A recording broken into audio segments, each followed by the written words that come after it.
اور یہ بھی ہمارے اہل تشیع کی حسین الیمانی کی کتاب ہے، اور اس میں بھی جتنے بھی حوالات، جتنے بھی سوال، جتنے بھی جواب ہیں آپ کو اسی کتاب کے اندر سے ملیں گے۔ اس کتاب کا نام ہے جی شیعت مقدمہ، یہ کتاب ہے شیعت مقدمہ، تو آپ اس کو ضرور پڑھیں ناظرین۔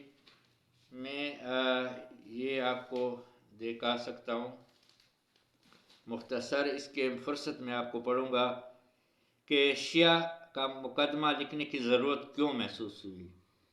ابن خلدون اور لفظ شیعہ کے بارے میں ضروری واضحات۔ شیعہ کس زبان کا لفظ ہے؟ لفظ شیعہ کی کیا معنی ہے؟ قرآن میں لفظ شیعہ کن معنوں میں استعمال ہوا؟ قرآن میں وہ مقام جہاں انبیاء اور ان کے پیروکار کے لیے لفظ شیعہ استعمال ہوا یا نہیں؟ حضرت علی اور ان کے پیروکاروں کو شیعہ کیوں کہتے ہیں؟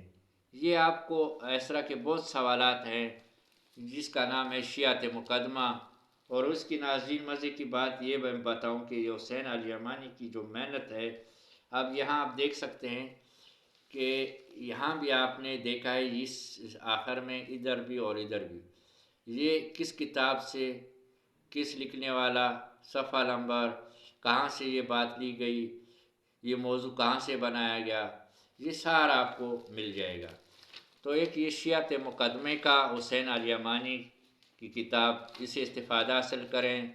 اگر سنیوں اہل سنت الجماعت کے ذہن میں بھی کوئی سوال ہے تو اس کتاب سے آپ کو بآسانی ملے گا، چاہے وہ مجالس کے بارے میں، ماتم کے بارے میں ہیں، عزاداری کے بارے میں ہیں، زنجیر زانی کے بارے میں ہیں، یا رونے کے شہید کے اوپر رونا، یہ سب کچھ ان کے اوپر یہ سارا کچھ لکھا ہوا ہے، اور مختلف کتابوں سے تحقیق کر کے۔ دوسری ناظرین، جیسے میں آپ کو یہ اصل مقصد ہے کہ خدا ایک، رسول ایک، قرآن ایک، قبلہ ایک، امت مسلمہ میں اختلافات کیوں؟ سنی شیعہ کشیدگی کے اسباب اور ان کا حل۔ جی ناظرین، یہ بہت اہم کتاب ہے، یہ تھوڑی سی موٹی ہے، اتنی موٹی نہیں ہے، آپ اس کو بھی آرام سے بآسانی پڑھ سکتے ہیں۔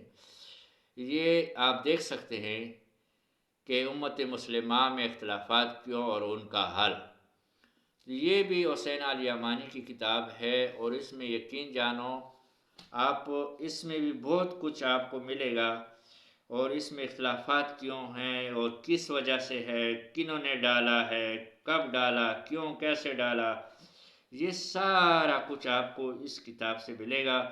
اور اس میں مختلف، میں آپ کو فرصت میں کچھ چیزیں پیش کروں گا، تو جس میں آپ کو میں دکھاتا ہوں۔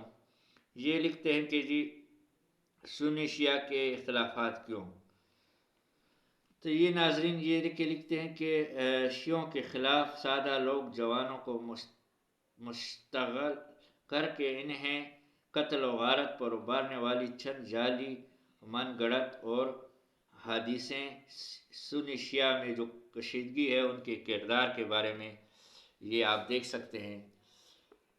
تو یہ اصل میں یہ ان اختلافات کو ختم کرنا ہے اور بائی سے بائی کو ملانا ہے، اہل سنت اور شیعہ حضرات کو آپس میں ملانے کا مقصد ہے۔ تو یہ صرف 3 کتابیں آپ پڑھیں گے، بہت یقین جانو آپ کے سب اختلافات دور ہو سکتے ہیں۔ اور جیسے میں نے پہلے آپ کو بتایا تھا، نماز پیغمبر ہمارے اہل تشیع کی کتاب اور اہل سنت کے بہت معتبر کتاب ہے، بہت ہمارے اہل سنت بھائی نے بڑی محنت سے، وہ بھی اسی طرح چھوٹی سی کتاب ہے، اس کتاب کا نام ہے عبادت میں بدعت، یعنی وہ کون سی بدعتیں ہیں جو عبادت میں شامل کی گئی ہے، اس کتاب کا نام ہے عبادت میں بدعت، تو وہ خریدیں۔ اور یہ والی نماز پیغمبر یہ اہل تشیع کی ہے، وہ اہل سنت والجماعت کی ہے، عبادت میں بدعت، تو اس کو پڑھیں۔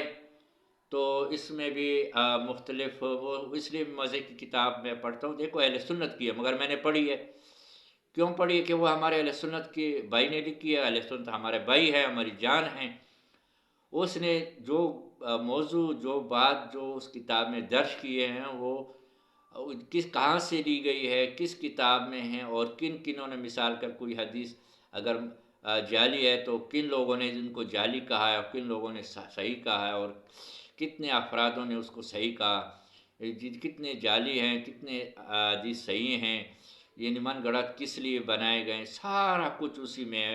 عبادت، بدعت، نماز پیغمبر، اہل سنت والجماعت، اور اہل تشیع کی یہ کتاب ساتھ پڑھے، اور نماز پیغمبر حسین علی امانی کی۔ تو ناظرین، یہ 3 کتابیں میں نے آپ کو دکھائی ہے، اپنی نماز وضو درست کریے اور اپنے سوال کرنے کے بجائے اس طرح تحقیق کریں، اور تحقیق کے بعد سوچ فکر کر کے قرآن مجید کا مطالعہ کرنے کے بعد امید ہے کہ آپ کے ذہن میں جو غیر مسلم نے سوالات ڈالے گئے ہیں ان کا حل آپ کو ان 3 کتابوں میں، قرآن مجید میں، اور آپ کو بآسانی ملے گا۔ اتنی بہت زیادہ محنت نہیں، اتنی تھوڑی بہت تو محنت کرنی پڑے گی، یہ 3 کتابیں اور نماز پیغمبر اور قرآن مجید کا مطالعہ۔ تو یقین جانیں ہمارے آپس میں نفرتیں ختم ہو سکتی ہے، بشرط یہ کہ ہم تحقیق کریں، مطالعہ کریں۔